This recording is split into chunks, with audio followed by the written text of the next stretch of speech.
മിശിഹായ്ക്ക് സ്തുതിയായിരിക്കട്ടെ. ഞാൻ brother Shaiju Adappally, Ernakulam saint Mary's prayer മിനിസ്ട്രിയിൽ നിന്ന് ഒരു ദുഃഖവെള്ളിയുടെ സ്മരണയ്ക്ക് ഈ വിഷയവുമാണ് ഇന്ന് ഞാൻ നിങ്ങളുമായിട്ട് പങ്കുവെക്കുന്നത്. ഇതൊരു സ്മരണയല്ല, ഇതൊരനുഭവമാണ്. 1 പത്രോസ് 2:24 വചനം പറയുന്നു, നമ്മുടെ പാപങ്ങൾ സ്വന്തം ശരീരത്തിൽ വഹിച്ചുകൊണ്ട് അവൻ കുരിശിലേറി. അത് നാം പാപത്തിന് മരിച്ച് നീതിക്കായി ജീവിക്കേണ്ടതിനാണ്. അവൻ്റെ മുറിവിനാൽ നിങ്ങൾ സൗഖ്യമുള്ളവരാക്കപ്പെട്ടിരിക്കുന്നു. എത്ര സുന്ദരമായ വചനോ!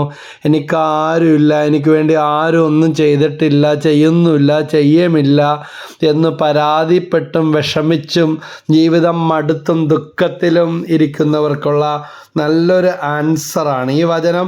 പല ആവർത്തി പറഞ്ഞു പ്രാർത്ഥിക്കുമ്പോൾ ഒത്തിരി വിഷാദവും ബന്ധനങ്ങളും അസ്വസ്ഥകളൊക്കെ വിട്ടുപോകും. അപ്പോൾ ഈ വചനം ഒന്ന് നോട്ട് ചെയ്തേക്കണേ. 1 പത്രോസ് 2:24. നമ്മുടെ പാപങ്ങൾ സ്വന്തം ശരീരത്തിൽ വഹിച്ചുകൊണ്ട് അവൻ കുരിശിലേറി. അത് നാം പാപത്തിന് മരിച്ച് നീതിക്കായി ജീവിക്കേണ്ടതിനാണ്. അവൻ്റെ മുറിവിനാൽ നിങ്ങൾ സൗഖ്യമുള്ളവരായിരിക്കപ്പെട്ടിരിക്കുന്നു. Praise the Lord. നാസി തടങ്കൽ പാളയത്തിൽ നിന്ന് നടന്ന സംഭവമാണ്. ഒരാൾ ജയിലിൽ ആടിപ്പോയി. അപ്പോൾ അന്ന് ക്രൂരമായ ശിക്ഷാ നിയമങ്ങളൊക്കെയാണ് ഉണ്ടായിരുന്നത്. അപ്പോൾ അതിനു പകരം കൂട്ടത്തിലുള്ള 10 പേരെ നറുക്കിട്ടു. അതിലൊരാൾ ജയിലിൽ ചാടിപ്പോയവന് പകരം വധശിക്ഷ അനുഭവിക്കണം. അങ്ങനെ ആ 10 പേരുടെ പേര് എഴുതി നറുക്കിട്ടു. ആ കൂട്ടത്തിൽ മതപീഡനത്തെ പ്രതി ശിക്ഷ അനുഭവിച്ച് ജയിലിൽ കിടന്നിരുന്ന വൈദികൻ തൊട്ടുണ്ടായിരുന്നു.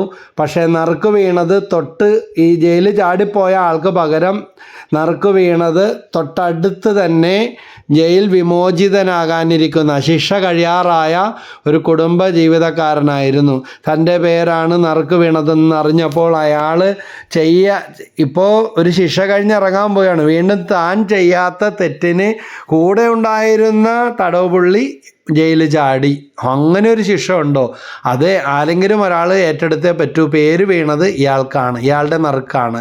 ഇയാൾ വാവിട്ട് കരയാൻ തുടങ്ങി. എൻ്റെ ഭാര്യ, എൻ്റെ കുടുംബം, എൻ്റെ കുഞ്ഞുങ്ങൾ, ദൈവമേ എന്നും പറഞ്ഞ് ഈ കരച്ചിൽ നാസി തടങ്കൽ പാളയത്തിൽ മാറ്റൊലി കൊണ്ടു. അപ്പോൾ അക്കൂട്ടത്തിൽ ഉണ്ടായിരുന്ന ഒരു സന്യാസ വൈദികൻ മാക്സ് മില്യൻ കോൾബെ മുന്നോട്ട് വന്നു പറഞ്ഞു, ഇതാ ഈ മനുഷ്യന് പകരമായി എൻ്റെ ജീവൻ എടുത്തുകൊള്ളുക. ഞാൻ ഈ മനുഷ്യന് പകരമായി വധശിക്ഷ അനുഭവിക്കുവാൻ തയ്യാറാണ്. അങ്ങനെ ആ മനുഷ്യനുള്ള നിരപരാധിയായിരുന്നെങ്കിലും ചാടിപ്പോയവന് പകരം വീണ ആ നറുക്ക് വധശിക്ഷ ഈ വൈദികൻ ഏറ്റെടുത്തു. ആ വൈദികൻ്റെ പേരാണ് വിശുദ്ധ മാക്സ് മില്യൻ കോൾബെ. ആരാണ്? വിശുദ്ധ മാക്സ് മില്യൻ കോൾബെ. അതുകൊണ്ടാണ് നമ്മളിവിടെ വായിച്ചത്, അവൻ്റെ മുറിവിനാൽ നിങ്ങൾ സൗഖ്യമുള്ളവരാക്കപ്പെട്ടിരിക്കുന്നു. ഒരു നല്ല മനുഷ്യന് വേണ്ടി ആരെങ്കിലും മരിക്കാൻ തയ്യാറായേക്കാം. പക്ഷേ ഒരു പാപിക്ക് വേണ്ടി ആരെങ്കിലും മരിക്കാൻ തയ്യാറാവുമോ? ഇല്ല, ഒരിക്കലുമില്ല. നമ്മളാണെങ്കിൽ പോലും അല്ലേ. ഇംഗ്ലീഷ് കവിയായ എഡ്വിൻ ബ്രോക്കിൻ്റെ കവിതയാണ് ആളെ കൊല്ലാൻ 5 വഴികൾ. അത് ബി മുരളി വിവർത്തനം ചെയ്തിട്ടുണ്ട് ഈ എഡ്വിൻ ബ്രോക്കിൻ്റെ കവിത. അതിങ്ങനെയാണ്: ഒരുത്തനെ കൊല്ലാൻ കടുത്ത വഴികൾ പലതുണ്ട്, അവനെ കൊണ്ട് തന്നെ ഒരു വലിയ മരക്കഷണം ചുമപ്പിച്ചു ഒരു കുന്നിൻ്റെ മുകളിൽ കൊണ്ടുപോയി അതിൽ തന്നെ അണിയടിച്ചു കൊല്ലാം. അത് പക്ഷേ വൃത്തിയായി ചെയ്യാൻ ചെരുപ്പിട്ട ഒരു പുരുഷാരം വേണം, കൂകാൻ ഒരു കോഴി വേണം, നെടുകെ കീറിപ്പോകാൻ ഒരു തിരശീല വേണം, നീണ്ട ഞാങ്ങണക്കമ്പും നീർപ്പഞ്ഞിയും വേണം, അത് വിന്നാഗിരിയിൽ മുക്കണം, പിന്നെ ആണിയടിക്കാൻ വേറൊരുത്തനും വേണം. പിന്നെ ആണിയടിക്കാൻ വേറൊരുത്തനും വേണം. കവിതയുടെ ഇതിവൃത്തം യേശുവിൻ്റെ പീഡാസഹനത്തെയും കുരിശുമരണത്തെയും കുറിച്ചാണെന്ന് ഒരു സംശയവുമില്ലല്ലോ. ഇതാ, ഒരാൾ കുരിശിൽ അങ്ങ് തൂങ്ങി മരിച്ചാൽ എല്ലാവരും രക്ഷപ്പെടുമെന്നാണ് ജനങ്ങളുടെ വിചാരം. മാർക്കോസിൻ്റെ സുവിശേഷത്തിൻ്റെ പശ്ചാത്തലത്തിൽ നമ്മൾ കാണുകയാണ്, യഹൂദന്മാരുടെ ആ പെസഹാ തിരുനാൾ അടുത്തു വരുമ്പോൾ ആ മനുഷ്യന് ഏതെങ്കിലും ഒരു കുറ്റവാളിയെ വിട്ടടക്കുക പതിവായിരുന്നു. മാർക്കോസിൻ്റെ സുവിശേഷത്തിലേക്ക് തന്നെ വരാം. 15-ാം അധ്യായത്തിൽ 6 മുതലുള്ള വാക്യങ്ങൾ. ജനം ആവശ്യപ്പെടുന്ന ഒരു തടവുകാരനെ അവർ തിരുനാളിൽ മോചിപ്പിക്കുക പതിവായിരുന്നു. അതായത് പെസഹാ തിരുനാൾ വരുമ്പോഴുള്ള കാര്യമാണ്. വിപ്ലവത്തിനിടയിൽ കൊലപാതകം നടത്തിയ ബറാബാസ് എന്നൊരുവൻ വിപ്ലവകാരികളോടൊപ്പം തടങ്കലിൽ ഉണ്ടായിരുന്നു. ആരാണ്? പേരെന്താണ്? ബറാബാസ്. അതിനെക്കുറിച്ച് ഡീറ്റെയിൽ ആയിട്ട് നമുക്ക് നോക്കാം. ജനക്കൂട്ടം പീലാത്തോസിൻ്റെ അടുത്ത് ചെന്ന് പതിവുള്ള ആനുകൂല്യത്തിന് അപേക്ഷിച്ചു. അവർ പറഞ്ഞു, യഹൂദരുടെ രാജാവിനെ ഞാൻ മോചിപ്പിച്ചു തരണമെന്നാണോ നിങ്ങൾ ആഗ്രഹിക്കുന്നത്? എന്തെന്നാൽ അസൂയ നിമിത്തമാണ് പുരോഹിത പ്രമുഖന്മാർ അവനെ ഏൽപ്പിച്ചു തന്നതെന്ന് അവനറിയാമായിരുന്നു. എന്നാൽ ബറാബാസിനെയാണ് വിട്ടുതരേണ്ടതെന്ന് ആവശ്യപ്പെടാൻ പുരോഹിത പ്രമുഖന്മാർ ജനക്കൂട്ടത്തെ പ്രേരിപ്പിച്ചു. പീലാത്തോസ് വീണ്ടും അവരോട് ചോദിച്ചു, യഹൂദരുടെ രാജാവെന്ന് നിങ്ങൾ വിളിക്കുന്നവനെ ഞാൻ എന്ത് ചെയ്യണം? അവർ വിളിച്ചു പറഞ്ഞു, അവനെ ക്രൂശിക്കുക. പീലാത്തോസ് ചോദിച്ചു, അവൻ എന്ത് തിന്മ പ്രവർത്തിച്ചു? അവർ കൂടുതൽ ഉച്ചത്തിൽ വിളിച്ചു പറഞ്ഞു, അവനെ ക്രൂശിക്കുക. അപ്പോൾ പീലാത്തോസ് ജനക്കൂട്ടത്തെ തൃപ്തിപ്പെടുത്താൻ തീരുമാനിച്ചുകൊണ്ട് ബറാബാസിനെ അവർക്ക് വിട്ടുകൊടുക്കുകയും യേശുവിനെ ചമ്മട്ടി കൊണ്ടടുപ്പിച്ചതിന് ശേഷം ക്രൂശിക്കാൻ ഏൽപ്പിച്ചു കൊടുക്കുകയും ചെയ്തു. മാർക്കോസ് 15 6 മുതൽ 15 വരെയുള്ള വാക്യങ്ങളാണ്. തുടർന്ന് നമ്മൾ കാണുന്നുണ്ട് നാടകീയമായ രംഗങ്ങൾ. അപ്പോൾ ഈ ബറാബാസിനെ വിട്ടുതരിക, യേശുവിനെ ക്രൂശിക്കുക. തിരുനാളിൻ്റെ അവസരമായതുകൊണ്ട് 2 കക്ഷികൾ ഇവിടെ പ്രത്യക്ഷപ്പെടുകയാണ്. ഒന്ന്, ഒരു ജനക്കൂട്ടം കുറ്റവാളിയ ബറാബാസും, അതുപോലെ ജനക്കൂട്ടവും കുറ്റവാളിയായ ബറാബാസും. ജനക്കൂട്ടത്തിന് വ്യക്തിത്വമില്ല, പേരില്ല, ഒഴുക്കിനൊത്ത് നീന്തിക്കൊണ്ടിരിക്കുന്നവരെ പോലെയാണ് അവർ. അപ്പോൾ പീലാത്തോസ് ഇതാ കൈ കഴുകി. പീലാത്തോസ് തെരഞ്ഞെടുപ്പ് അവർക്ക് വിട്ടുകൊടുക്കുകയാണ്. നിഷ്കളങ്കരെ വധിക്കുന്ന ഒരു വ്യവസ്ഥിതിയാണ് നമ്മൾ ഇവിടെ കാണുന്നത്. കൊല്ലാൻ ആഗ്രഹമുള്ളവന് അതിനുള്ള അധികാരമില്ല, കൊല്ലാൻ അധികാരമുള്ളവന് അതിനുള്ള ആഗ്രഹമില്ല. അതായത് ഈ ജനക്കൂട്ടം, ആ പുരോഹിത ശ്രേഷ്ഠന്മാർക്ക്, അവർക്ക് കൊല്ലാൻ ആഗ്രഹമുണ്ട്, പക്ഷേ അവർക്ക് അതിനുള്ള അധികാരമില്ല. പക്ഷെ കൊല്ലാൻ അധികാരമുള്ളത് ആരാണ്? പീലാത്തോസിന് അതിനുള്ള ആഗ്രഹമില്ല. പിന്നെ എങ്ങനെയാണ് ഈ യേശുവിനെ വിട്ടയക്കുക? അപ്പോൾ ഈ പെസഹാ തിരുനാളിൻ്റെ സവിശേഷ പശ്ചാത്തലം നേരത്തെ പറഞ്ഞു. ഒരു കുറ്റവാളിയെ എല്ലാ വർഷവും ഈ തിരുനാളിനോടനുബന്ധിച്ച് വിട്ടയക്കാറുണ്ട്. അപ്പോൾ നമ്മൾ കാര്യത്തിലേക്ക് കടന്നു വരാം. ആരെയാണ് വധിക്കേണ്ടത്? അവരാവശ്യപ്പെടുന്നത് ക്രിസ്തു എന്ന് വിളിക്കപ്പെടുന്ന യേശുവിനെയാണ്. അഥവാ കുറ്റവാളിയായ ബറാബാസിനെ എന്തു ചെയ്യും? ആരെ വിട്ടയക്കും? നമ്മൾ കണ്ടു പീലാത്തോസ് കൈ കഴുകിയത്. എന്നാൽ ഈ ബറാബാസ് എന്ന പേരിലേക്ക് നമുക്ക് കടക്കാം. അതിൻ്റെ അർത്ഥം ബർ എന്ന് പറഞ്ഞാൽ മകൻ, അബ്ബ എന്ന് പറഞ്ഞാൽ അപ്പൻ. അപ്പോൾ ബർ ആ ബാസ് അല്ലേ? ബർ എന്ന് പറഞ്ഞാൽ മകൻ, അബ്ബ എന്ന് പറഞ്ഞാൽ അപ്പൻ. അയാൾ അപ്പൻ്റെ മകനാണ്. Son of the father. Got the point? Okay, clear? ചില കയ്യെഴുത്ത് പ്രതികളിൽ നമ്മൾ അയാളുടെ മുഴുവൻ പേര്, ഇപ്പം മാർക്കോസ് 9:29 പറയുന്നുണ്ട്, പ്രാർത്ഥന കൊണ്ടല്ലാതെ മറ്റൊന്നു കൊണ്ട് ഈ വർഗം പുറത്തു പോകുകയില്ല. പക്ഷേ കയ്യെഴുത്ത് പ്രതികളിൽ കാണുന്നു, ഉപവാസവും പ്രാർത്ഥനയും കൊണ്ടല്ലാതെ മറ്റൊന്നുകൊണ്ടും ഈ വർഗം പുറത്തു പോകുകയില്ലെന്ന്. അപ്പോൾ ഇയാളെക്കുറിച്ച് പ്രതിപാദിക്കുമ്പോൾ ചില കയ്യെഴുത്ത് പ്രതികളിൽ അയാളുടെ മുഴുവൻ പേര് ജീസസ് ബറാബാസ് എന്നാണ്. എന്തൊരു വിരോധാഭാസം അല്ലേ? യേശുക്രിസ്തുവിൻ്റെ പേര് ജീസസ്. അപ്പോൾ കുറ്റവാളിക്ക് എങ്ങനെ ഈ പേര് ചേരും? അങ്ങനെ കണക്കാക്കി പിൽക്കാലത്ത് കയ്യെഴുത്ത് പ്രതികളിൽ നിന്ന് ഈ ജീസസ് നീക്കം ചെയ്തെന്നാണ് പറയപ്പെടുന്നത്. മനസ്സിലായോ? അപ്പോൾ എന്നാൽ യഥാർത്ഥത്തിലുള്ള അപ്പൻ്റെ മകൻ ആരാണ്? നസ്രത്തിലെ യേശു ക്രിസ്തു. അവനെ നോക്കി പിതാവ് പറഞ്ഞ വാക്കുകൾ മാർക്കോസ് 1:13, നീ എൻ്റെ പുത്രൻ, അല്ലേ, ദൈവത്തിൻ്റെ പ്രിയ പുത്രൻ, മാർക്കോസ് 1:13. ഇപ്പോൾ തെരഞ്ഞെടുപ്പ് രണ്ടാണ്. അപ്പൻ്റെ മക്കൾ തമ്മിലാണ് പ്രശ്നം കടന്നു വരുന്നത്. നിഷ്കളങ്കനായ അപ്പൻ്റെ മകൻ, കുറ്റവാളിയായ അപ്പൻ്റെ മകൻ. ഇതാ മാർക്കോസ് 1:13 പശ്ചാത്തലത്തിൽ യേശുക്രിസ്തുവിനെ കുറിച്ച് അപ്പൻ്റെ മകൻ. എന്നാൽ ബറബ്ബാസ്, അല്ലേ, അത് ജീസസ് ബറബ്ബാസ് എന്ന്. അപ്പോൾ ജീസസ് നീക്കം ചെയ്തതാണ്. അപ്പോൾ രണ്ട് അപ്പൻ്റെ മക്കളെ ഇവിടെ കാണുകയാണ്. കുറ്റവാളിയ അപ്പൻ്റെ മകൻ. വിട്ടയക്കേണ്ടത് ആരെ? Jesus ക്രൈസ്റ്റിനെയോ Jesus ബറാബാസിനെയോ? കുറ്റവാളികളുടെ പ്രതിയായ ജനക്കൂട്ടം കുറ്റവാളിയായ അപ്പൻ്റെ മകൻ ജീസസ് ബറാബാസിനെ മോചിപ്പിക്കാനായിട്ട് ആവശ്യപ്പെടുകയാണ്. അപ്പോൾ തെരഞ്ഞെടുപ്പ് പൂർത്തിയായി. നമുക്കിപ്പോൾ ഇലക്ഷൻ എടുത്തുകൊണ്ടിരിക്കുക, അല്ലേ? ജനം പ്രതിസന്ധിയിലാണ്. ആർക്ക് വോട്ട് കൊടുക്കണം, ആരെ തിരഞ്ഞെടുക്കും? ഇങ്ങനെ ഒരു കമൻറ്റ് വായിച്ച് തുറക്കുകയാണ്. ഇപ്പോൾ ജനം കുത്തി തിരഞ്ഞെടുക്കും. അത് കഴിയുമ്പോൾ തിരഞ്ഞെടുക്കപ്പെട്ടവർ ജനത്തിനെ കുത്തും. അതല്ല ഇപ്പോൾ നടന്നുകൊണ്ടിരിക്കുന്നത്. ഇപ്പോൾ ജനത്തിൻ്റെ വോട്ട് കുത്തി അവരെ തിരഞ്ഞെടുക്കും. മറ്റത് തിരഞ്ഞെടുത്ത് കഴിയുമ്പോൾ തിരിച്ച് ജനത്തിനെ കുത്തുന്ന അവസ്ഥയല്ലേ നടന്നുകൊണ്ടിരിക്കുന്നത് എന്നുകൂടെ ഒന്ന് വിശകലനം ചെയ്യുക. അപ്പോൾ നിഷ്കളങ്കനായ അപ്പൻ്റെ മകനെയാണ് ഇവിടെ കുരിശിൽ തൂക്കിക്കൊന്നത്.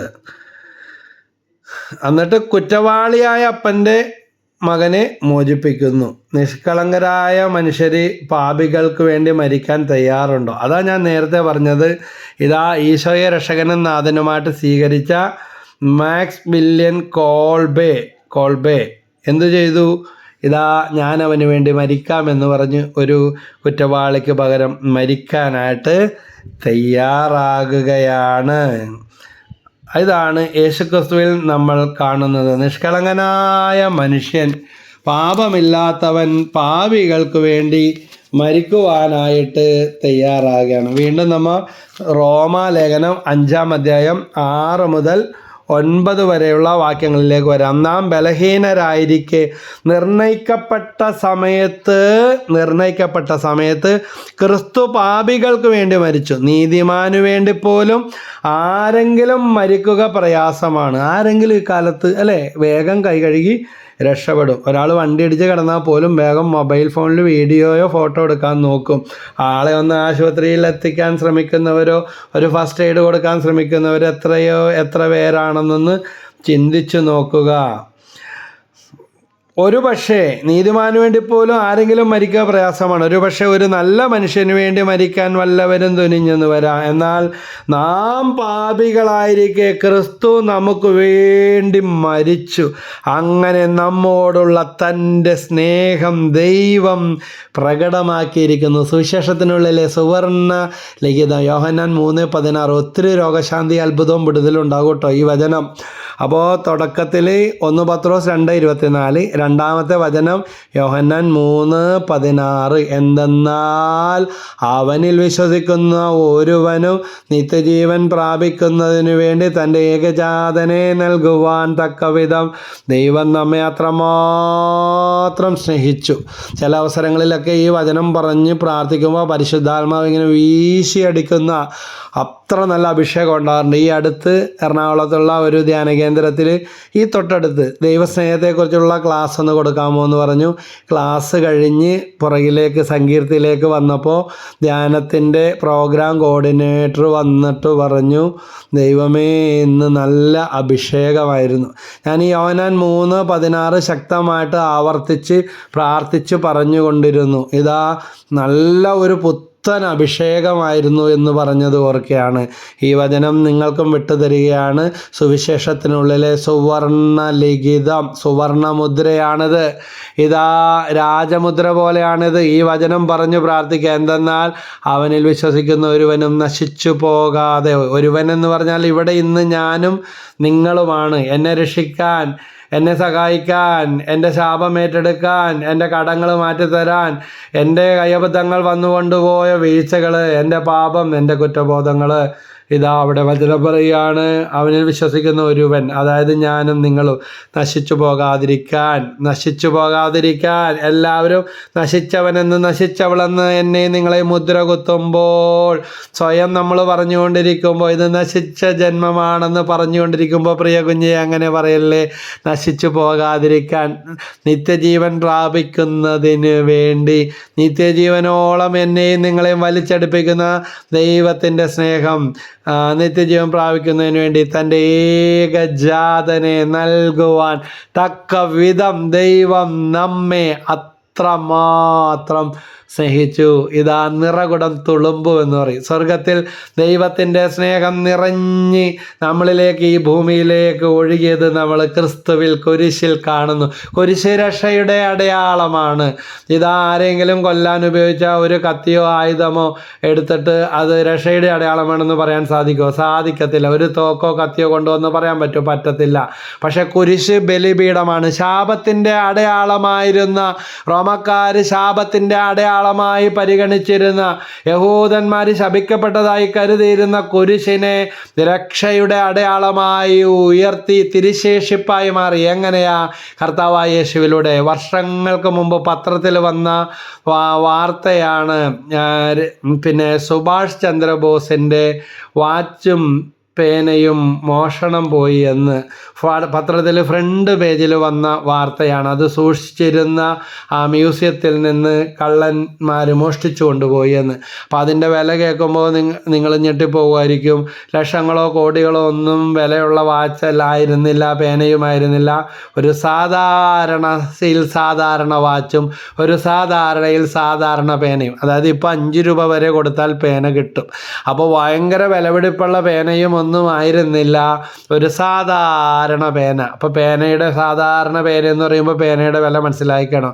ഒരു സാധാരണ വാച്ച് എന്ന് പറയുമ്പോൾ ഇപ്പോൾ 50 രൂപ, 50 രൂപയുടെ വാച്ച് എന്തായാലും ആകണമെന്നില്ല. ഒരു 200 300 രൂപ തൊട്ടൊക്കെ കൊടുത്താൽ ഒരുവിധം വാച്ചുകൾ കിട്ടാനായിട്ട് തുടങ്ങും. അപ്പോൾ സാധാരണയായ വാച്ച്. പക്ഷേ ഈ വാച്ചിൻ്റെ പ്രത്യേകത, ഈ പേനയുടെ പ്രത്യേകത ഇതായിരുന്നു. ഫ്രണ്ട് പേജിൽ വലിയ തലക്കെട്ടോടെ വരാനായിട്ട് കാര്യം ഇതാണ്. ഇത് ഉപയോഗിച്ചിരുന്ന വ്യക്തി സുഭാഷ് ചന്ദ്രബോസ് ആയിരുന്നു. അതുകൊണ്ടാണ് ആ പേനയുടെ മൂല്യം കൂടിയത്.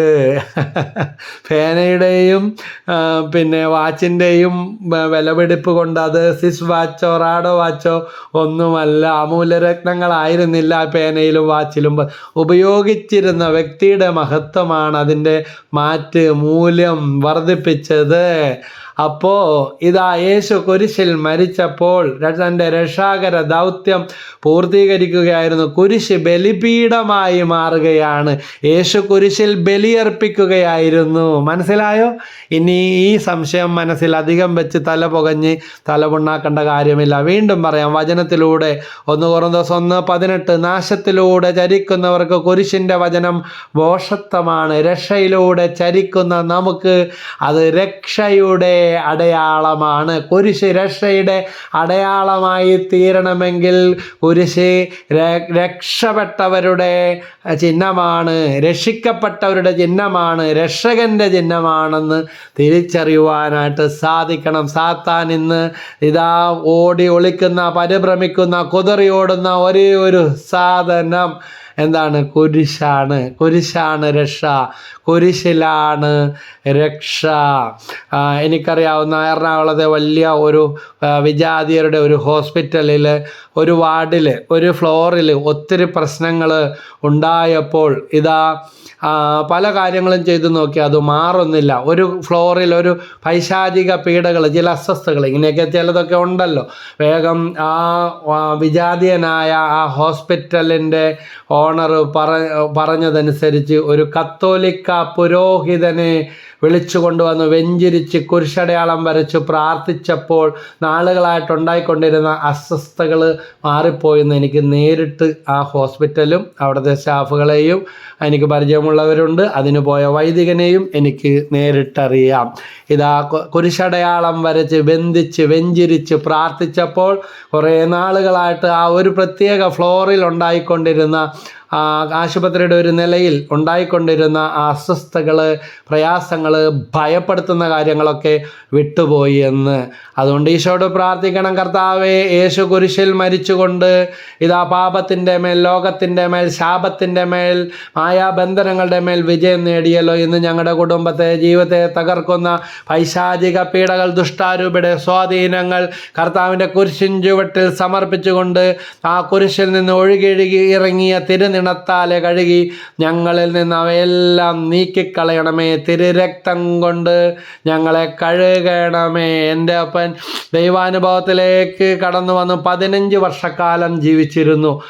കൊടിയ തകർച്ചയിലും ബന്ധനത്തിലും കടബാധ്യതയിലും തകർന്ന് തരിപ്പണമായ ആത്മഹത്യാപരമായ അവസ്ഥകളിലൂടെ കടന്നു പോയിരുന്നു. എന്നാൽ ഇതാ ദൈവം അദ്ദേഹത്തിൻ്റെ ജീവിതത്തെ പണിതുയർത്തി മരിക്കുന്നതുവരെ ഒരു മുഴുവൻ സമയ പ്രേക്ഷിതനായി ജീവിച്ചു. ജോയി ആദപ്പള്ളി എന്നാണ് എൻ്റെ അപ്പൻ്റെ പേര്. അപ്പോൾ ഞാൻ അഭിമാനത്തോടെ ആരുടെ മുമ്പിലും അത് പറയാം. സഭയിലും ശുശ്രൂഷകരിലും പലരും അദ്ദേഹത്തെ തിരിച്ചറിഞ്ഞത് ഈ പുതിയ ജീവിതത്തിലൂടെയാണ്.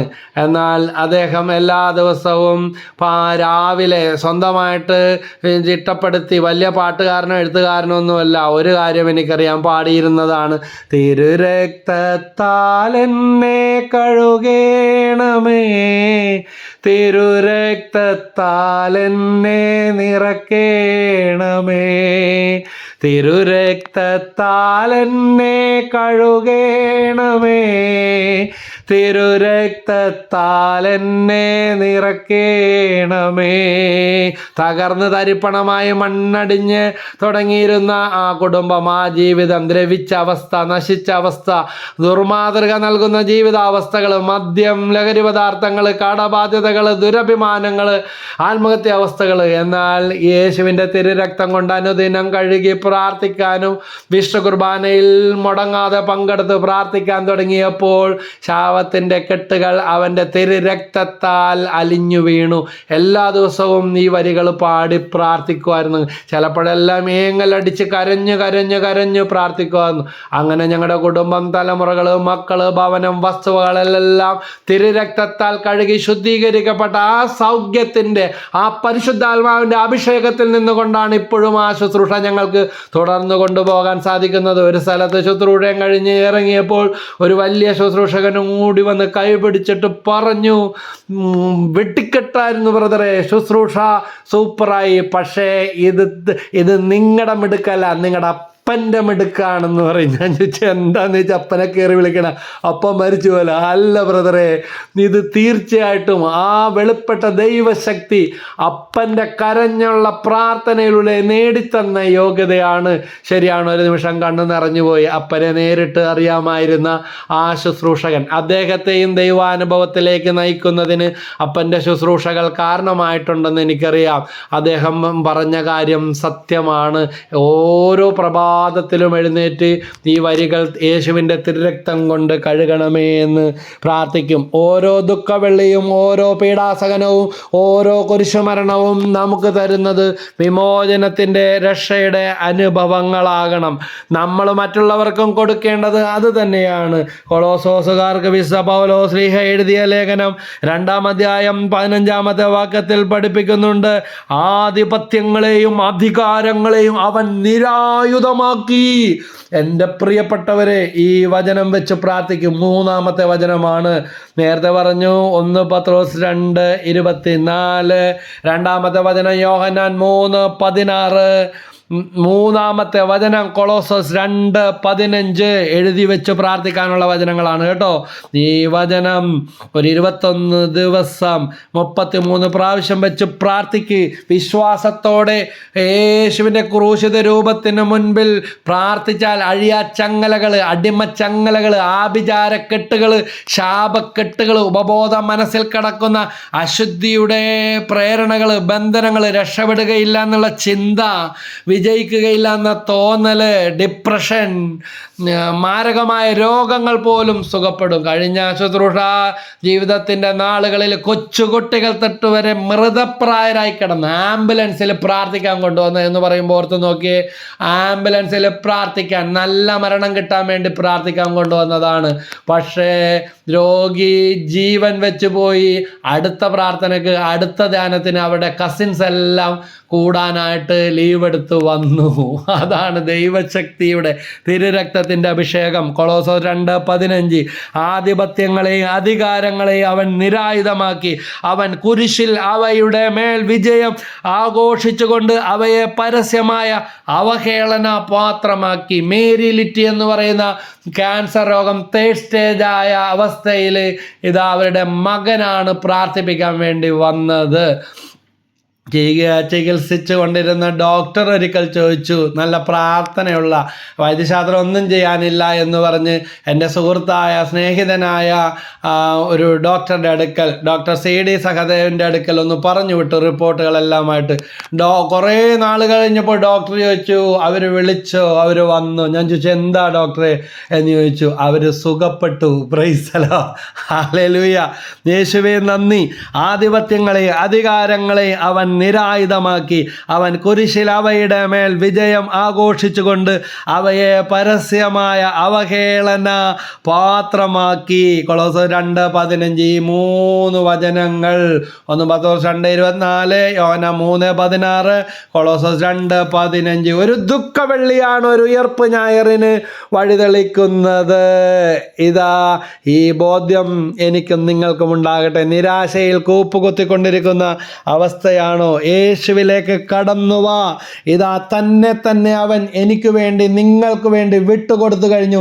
ഞാനും നിങ്ങളും ഇനി കരഞ്ഞ് കലങ്ങി ജീവിതം നിരാശയിൽ കൂപ്പുകുത്തി അവസാനിപ്പിക്കാനുള്ളവരല്ല. ഫിലിപ്പിയർ ലേഖനം 2:8-9 മരണം വരെ, അതേ കുരിശു മരണം വരെ അനുസരണമുള്ളവനായി തന്നെ താഴ്ത്തി. ആകയാൽ ദൈവം അവനെ അത്യധികം ഉയർത്തി എല്ലാ നാമങ്ങൾക്കും ഉപരിയായ നാമം നൽകുകയും ചെയ്തു. യേശുവിൻ്റെ നാമം എന്തിനു വേണ്ടിയാണ്? ഇതാ എല്ലാ നാമങ്ങൾക്കും ഉപരിയായ നാമം, എല്ലാ മുഴങ്കാലും അവിടുത്തെ മുമ്പിൽ മുട്ടുമടക്കുന്നതിന് വേണ്ടിയാണ്. ഈ മഹത്വം, ഈ യോഗ്യത, ഈ കൃപ 30 വർഷമായിട്ട് തടസ്സപ്പെട്ട് കിടന്ന വസ്തുവിൻ്റെ പട്ടയം, പ്രശ്നം, ആധാരം, കുരുക്കുകൾ വിൽക്കാനായിട്ട് സാധിക്കുന്നില്ല. വിറ്റാൽ പല കാര്യങ്ങളും പരിഹരിക്കാൻ സാധിക്കും. ഒരു കുടുംബം പ്രാർത്ഥിക്കാനായിട്ട് വന്നു. ആ 2 മാസത്തിനുള്ളിൽ ഒരു വചനം പറഞ്ഞു കൊടുത്തു. വെളിപാട് 7:12 വചനം വെച്ച്, ആമേൻ, മഹത്വവും ജ്ഞാനവും സ്തോത്രവും ബഹുമാനവും കർത്താവിന്. അവർ പറഞ്ഞു, ബ്രദറെ, ഞങ്ങൾക്ക് കൈക്കൂലി കൊടുക്കാനൊന്നും കാശില്ല, ഞങ്ങൾക്ക് പിടിപാടുകളൊന്നുമില്ല, ഞങ്ങൾക്ക് വേണ്ടി പറയാൻ ആരുമില്ല, ഞങ്ങൾ പാവപ്പെട്ടവരാണ്. അപ്പോഴാണ് ബ്രദറിൻ്റെ വചനം കേട്ടപ്പോഴാണ് ഞങ്ങൾക്ക് ഓട്ടം പിടിച്ച് വന്നത്. ഞങ്ങൾ എന്താണ് പ്രാർത്ഥിക്കേണ്ടത്? ഞങ്ങൾക്ക് വേണ്ടി ഒന്ന് പ്രാർത്ഥിക്കാമോ? NLPT യേശുവിൻ്റെ തിരുരക്തം കൊണ്ട് കഴുകി പ്രാർത്ഥിക്കാനുള്ള വചനങ്ങൾ സമർപ്പിച്ച് ഇതാ കുരിശടയാളത്താൽ മുദ്ര വെച്ച് പ്രാർത്ഥിച്ചു. 2 മാസം കൊണ്ട് കറങ്ങി അടിച്ച് കാറ്റുപോലെ ദൈവത്തിൻ്റെ ശക്തി കടന്നു വന്ന് തടസ്സങ്ങളെല്ലാം മാറ്റി. എൻ്റെ ദൈവമേ, കരഞ്ഞുകൊണ്ടാണ് ഭാര്യയും ഭർത്താവും കൂടെ വന്നത്.